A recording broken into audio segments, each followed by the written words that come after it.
you so much for joining us at the feast. I am so super happy that you are here, but happy because I know that God will bless you and God will bless your family. That's my prayer. And so you pray, I pray, we agree in that prayer. Lord God, bless every person watching this right now. Our one big message is so beautiful. Are you ready? Choose only Jesus. I know that's heavy, but the reason why it's heavy is because Jesus is closing his sermon, right?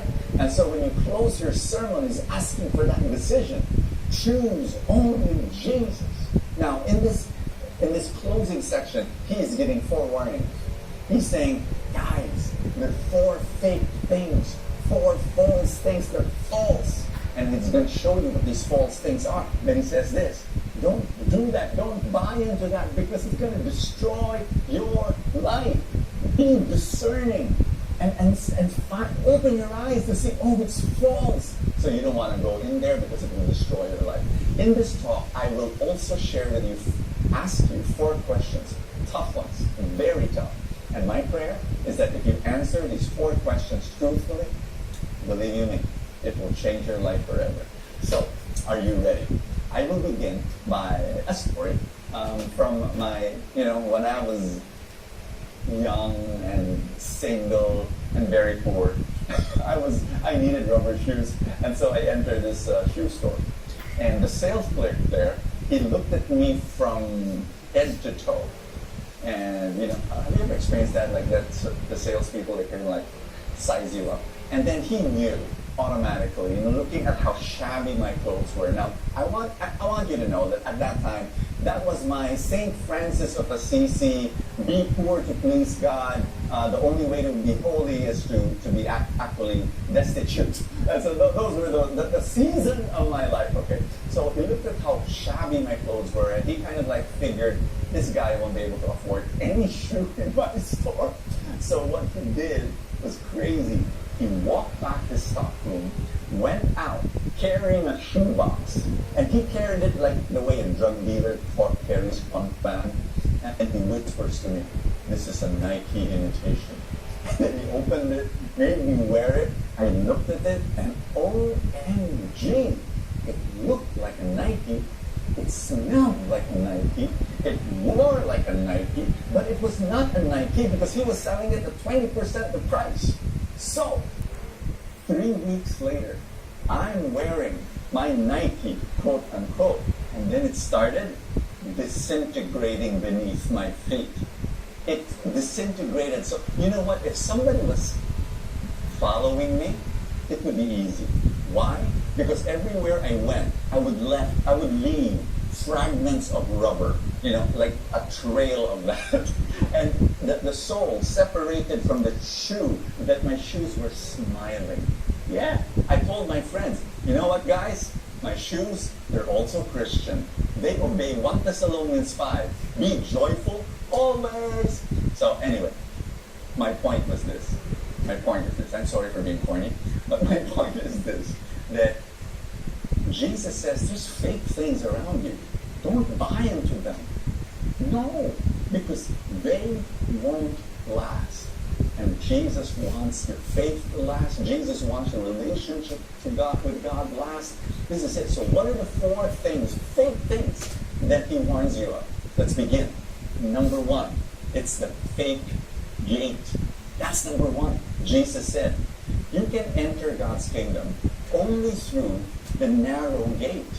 The highway to hell is broad, and its gate is wide for the many who choose that way. But the gateway to life is very narrow, and the road is difficult, and only a few ever find it. Question. Brother Bo, doesn't that conflict with the Jesus in the gospel? Isn't he so loving and kind, and isn't his embrace very wide? Remember the beautiful poem, Jesus, how much do you love me? And then Jesus answers, this much. And he stretched out his arms and on the cross, and he died. We know that poem. We know that Jesus called the kingdom the great banquet. And he prefigured it prefigured it, meaning to say, like he gave previews of it, previews of movies. He prefigured it in his parties of forgiveness. Meals of mercy with tax collectors, sex workers, drunkards, with the scum of society. He did that so often.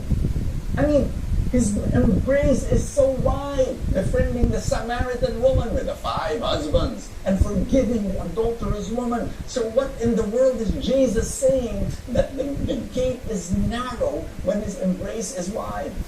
May I preach to you today? Yes, the embrace of Jesus is super wide, but it is not just a fuzzy and warm and harmless embrace. No, no, no. This embrace is dangerous, because if you allow this embrace to change you, it will. Which brings me to my first question in this talk. And it's a tough message. Will you allow this embrace to change you?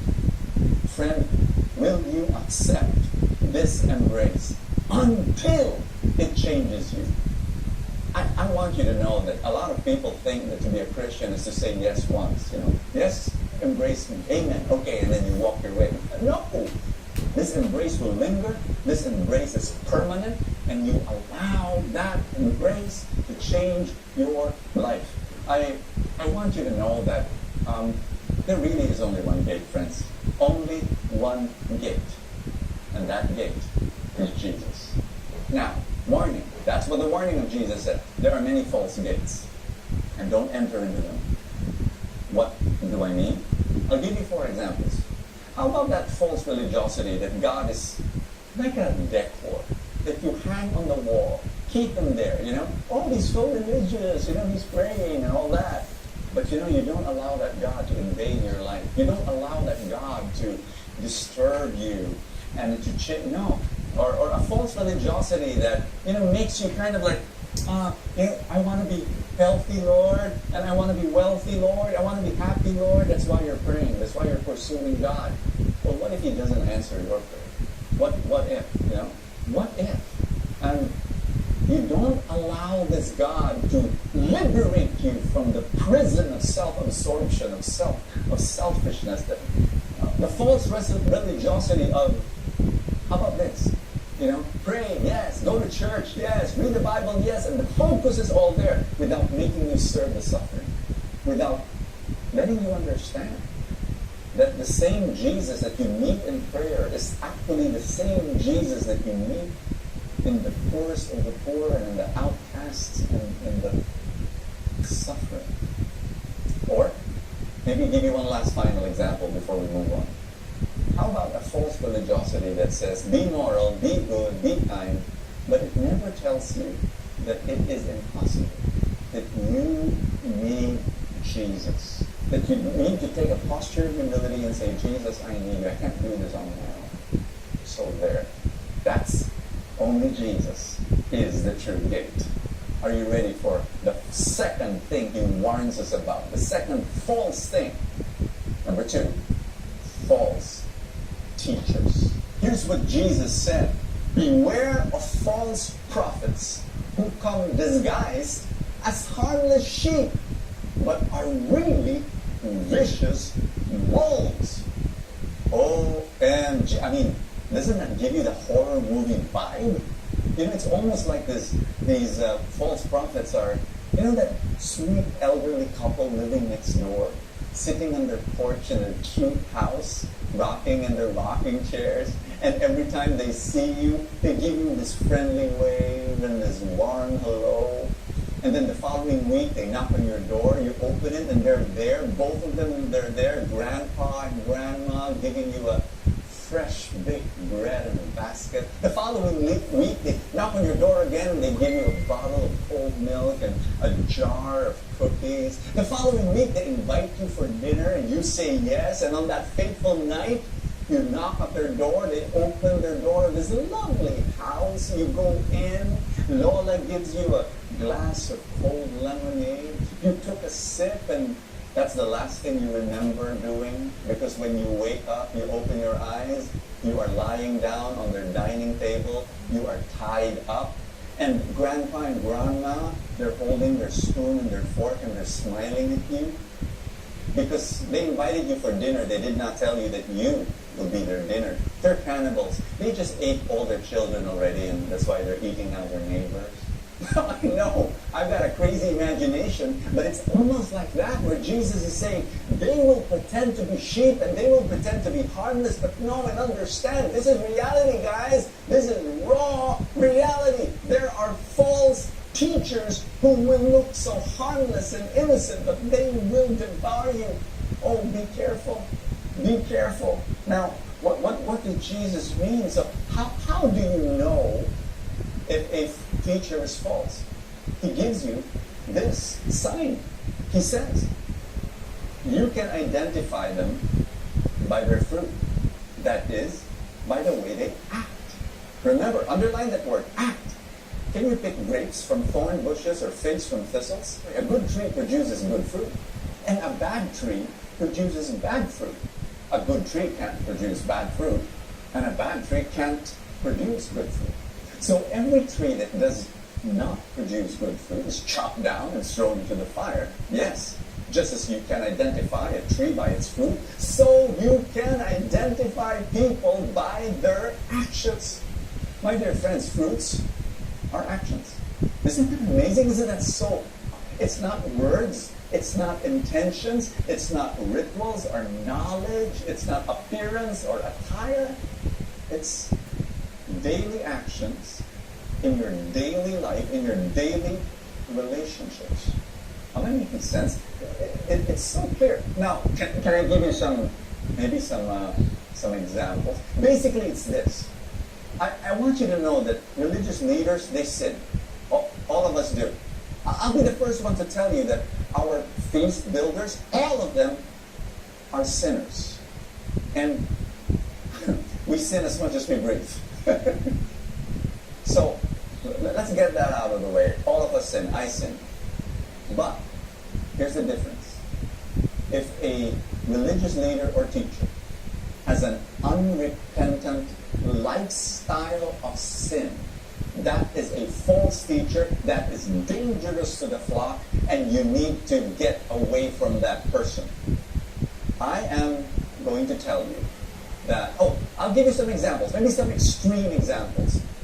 The priests, the priests that were pedophiles, those pastors that had sexual affairs, the prosperity preacher that milks his congregation for donation after donation so that he can live his lavish lifestyle with jet planes and Rolls Royces.